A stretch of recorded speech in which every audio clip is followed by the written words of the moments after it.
नमस्कार दोस्तों, मैं हूं निशांत थे देख रहे हो झुंझुनू हमारा। और अभी मैं झुंझुनू मायने जो ककडेऊ कला गांव जो है अभी के मायने मौजूद हूँ। और गांव का एक निवासी जो है सुमेर जी बन की एक सऊदी अरब के अंदर बन की 3 दिसंबर ने हत्या कर दी। एक राजस्थान को ही इंसान तो भी के द्वारा हत्या कर दी है। तो जो अपना परिवार का जो लोग है भी अपने साथ में मौजूद है। तो मैं जानूंगा कि के यो पूर्व प्रकरण है कि या घटना कितनी तारीख की या घटना है और क्या जो मतलब सऊदी से जो या बॉडी है इंडिया लाई गई पूर्व प्रकरण आप जानांगा। मेरे वाला जो भाई था वो बड़ा मैच्योर परिपक्व आदमी था, परिवार वाला था, 3 लड़कियां, 1 लड़का। वो 2 रुपए उसके कर्जा था, उसको उतारने के लिए गया था। तो वो एकदम से परिपक्व था, लेकिन वो बातों-बातों में ये बताता था कि मेरे साथ में जो लड़का रहता है, ये मेरे को परेशान करता है। पूरा खाना मेरे को बनाना पड़ता है। जब ये अरबी पास में नहीं होता तो मेरे ऊपर बॉस का या हुक्म रुआब करता है। इस प्रकार की बातें बताता था। लेकिन हमें या उनको ये पता नहीं था कि इस प्रकार की कोई घटना भी ये कर सकता है। और या कितने मतलब 3 दिसंबर ने कितने बजे की घटना है और क्या-क्या केस ये सवार होया? ये 3 दिसंबर को सुबह 5:30 बजे की घटना है। हमारा तो यही मानना है कि हमारा भाई भी था, वो हट्टा-कट्टा था, इतना कमजोर नहीं था कि 5:30 बजे उनके सोए ऊपर ये वार हुए हैं। उनके ऊपर 25 सेंटीमीटर, जो कि मेडिकल रिपोर्ट के अंदर, पोस्टमार्टम रिपोर्ट में कि से प्राप्त है कि 25 सेंटीमीटर चौड़े हथियार से उनके ऊपर 4 वार किए गए। 2 वार सीने पर, 1 वार नाभि से ऊपर और 1 वार जांघ पर। 4 वार किए गए। वार कैसे करे? चाकू से? नहीं, कोई धारदार 25 सेंटीमीटर हथियार दिखा रखा है पोस्टमार्टम में। चाकू है, क्या है? तो चाकू से मिलती-जुलती कोई चीज? हाँ, कोई हो सकती है, कोई बड़ा कोई चाकू हो या जो भी कुछ है। जिसमें पहला वार था वो तो 15 सेंटीमीटर बिलो नीचे दिखा रखा है उन्होंने। और उसके बाद में उनके अत्यधिक वो मेडिकल रिपोर्ट करेगी, अत्यधिक ब्लीडिंग हो गई और ब्लीडिंग होने से उनके सर में खून का थक्का जम गया, ब्रेन हेमरेज से उनकी डेथ हो गई। तो क्या और कितनी तारीख में बॉडी आई फिर इंडिया? बॉडी तो 2 जनवरी 2025 को आई साहब।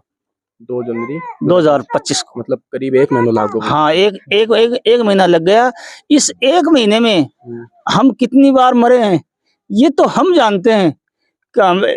मतलब एक दूर बैठा आदमी कर भी क्या सकता है, एक परिवार पर क्या बीतती है, ये चीज तो जिसके ऊपर बीतती है ना, वही महसूस कर सकता है। मैं तो भारत सरकार और सऊदी सरकार से रिक्वेस्ट करता हूँ, इस प्रकार की कोई घटना हो तो पीड़ित परिवार को तुरंत न्याय मिलना चाहिए। मेरी तो आपके चैनल के माध्यम से यही प्रार्थना है, यही रिक्वेस्ट है साहब। सऊदी का मायने रहता था तो लास्ट टाइम कब गया डेसवे? लास्ट टाइम 12 मार्च 2023 को गए थे। अच्छा। लगातार 20 साल से नहीं थे वो। अच्छा। वो बहुत साल, 5-7 साल पहले से ही कमा के आए हुए थे। अभी तो वो 5 साल या 4 साल के बाद 12 मार्च 2023 को गए थे जी। अच्छा। तो जो 3 दिसंबर की घटना है तो थाने कब पतो लगी के बारे में? मन्ना साहब, हमारे गांव का ही कोई सऊदी अरब में रहनी है लड़का फोन करो, जगह से भी लड़का से मेरे फोन पर बात होती है और मेरा अच्छा लहजन है।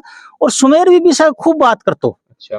बैठा आपसे सऊदी में खूब बात करता फोन पर। उन मैंने फोन करो 10 दिसंबर ने शाम को 7:30-8 बजे कि भाई सुमेर के साथ यह घटना हो गई है। मैं सुमेर के अंकल को लड़को हूँ, यानी सुमेर का पिताजी है मेरा ताऊजी है, भाई थे सुमेर जी बड़े।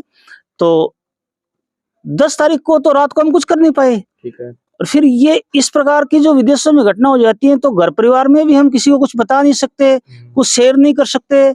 इसलिए मैं रात भर अकेला घुटता रहा। उसके बाद में मैंने 11 तारीख को सुबह और सुमेर जी के दामाद से संपर्क किया और उनको बताया कि मेरे इस प्रकार की बात सुनने में आई है। अब हमारे पास न कोई पता था, न कोई ठिकाना था, सिर्फ उनके नंबर थे जो कि वो बंद हो गए।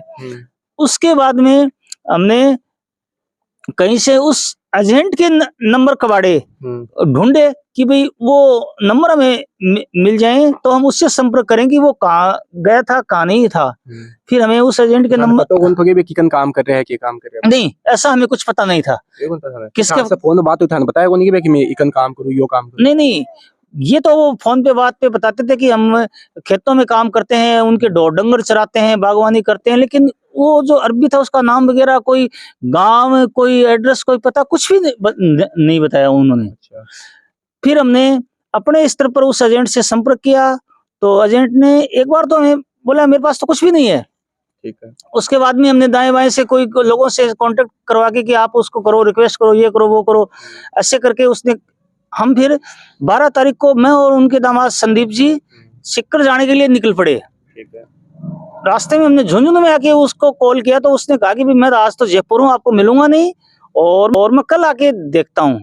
उसके बाद में ये जो अभी आपसे बात कर रहे थे के सिंह जी, उनके बड़ोई, ये झुंझुनू में रहते हैं।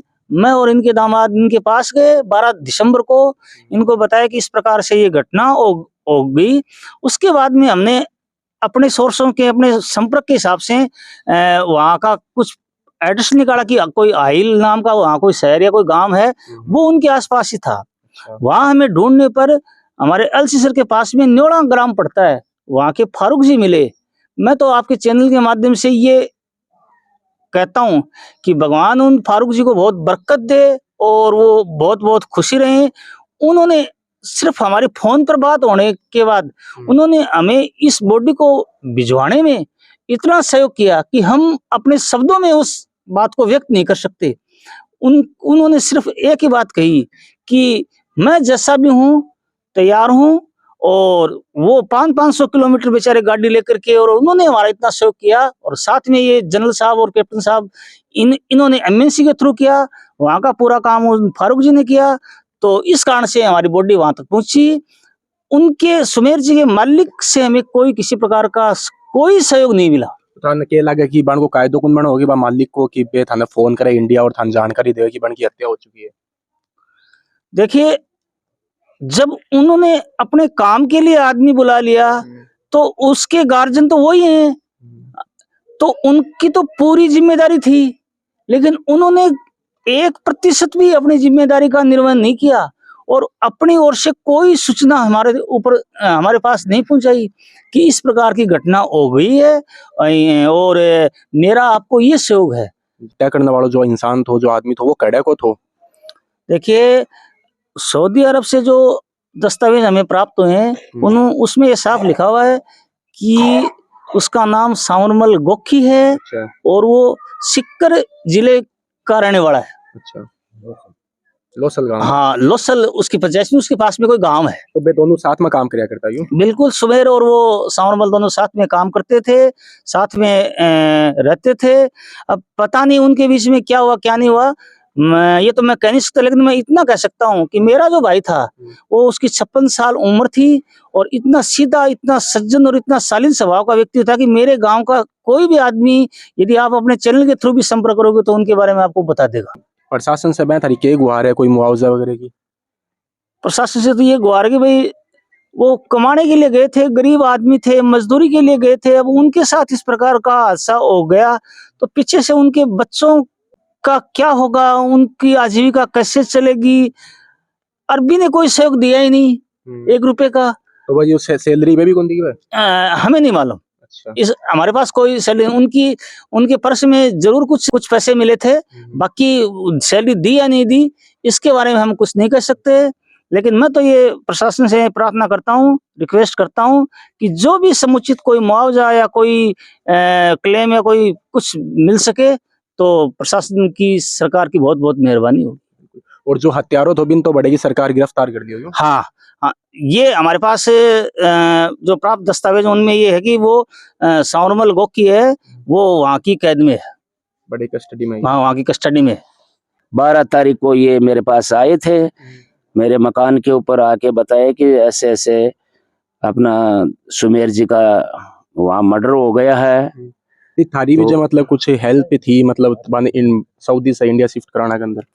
देखिए, मैं तो, मेरे एक अधिकारी थे, उनसे ऐसे हमारी तो बातें होती रहती है, उनसे मैंने चर्चा किया था जी। तो वो साउथ इंडियन थे साहब। उन्होंने उनको बताया तो उन्होंने बोला कि साहब आप एक काम करो, उसका मेरे पास डिटेल दो, जो मेरे से मदद हो सकेगी। उनका हो सकता है वहाँ कोई लाइजन होगा जी। तो उन्होंने काफी मदद किया हमें, ताकि हमें यहाँ किसी को ज्यादा किसी अधिकारी को कि ऐसा कोई ज्यादा बताने की नौबत आई नहीं है। उन्होंने हमारा पूरा सहयोग किया, जनरल साहब ने, और उन्होंने काफी मदद किया हमारी इस मामले के बीच में। कहना मतलब ये है कि जहाँ थे पर्सनलाइजिंग से ही थारे मतलब थे इंडिया बॉडी शिफ्ट करवा दी। देखिए पर्सनलाइजन तो नहीं है, डिपार्टमेंट एम्बेसी का भी सहयोग है उसके बीच में। अच्छा। पर्सनल तो हमारी इतनी औकात नहीं है कि हम कुछ सीधा ही काम कर ले करके, ये तो एम्बेसी का वहाँ का धन्यवाद है। उनको जैसे ही ईमेल भेजा गया, जी। हमें गाइडलाइन दिया किसी अधिकारी ने, साहब ने, तो हमने ईमेल खोला, ईमेल के थ्रू फिर हमारी प्रक्रिया शुरू हो गई। उन्होंने जो कागज मांगे वो कागज हम उनको भेजते रहे, और बाकी तो उन्होंने एक्शन लिया उधर। अब बात रही जिसने ये मर्डर किया है, उस आदमी के ऊपर कितना वहां सऊदी अरब की सरकार या वहां के राजा जो भी हैं और एम्बेसी क्या ज्यादा से ज्यादा एक्शन ले, वो हम चाहते हैं कि उसको वहां सजा ज्यादा से ज्यादा वहां के रूल के हिसाब से उससे भी ज्यादा उसको सजा दी जाए। हमारी तो यही मांग है परिवार की।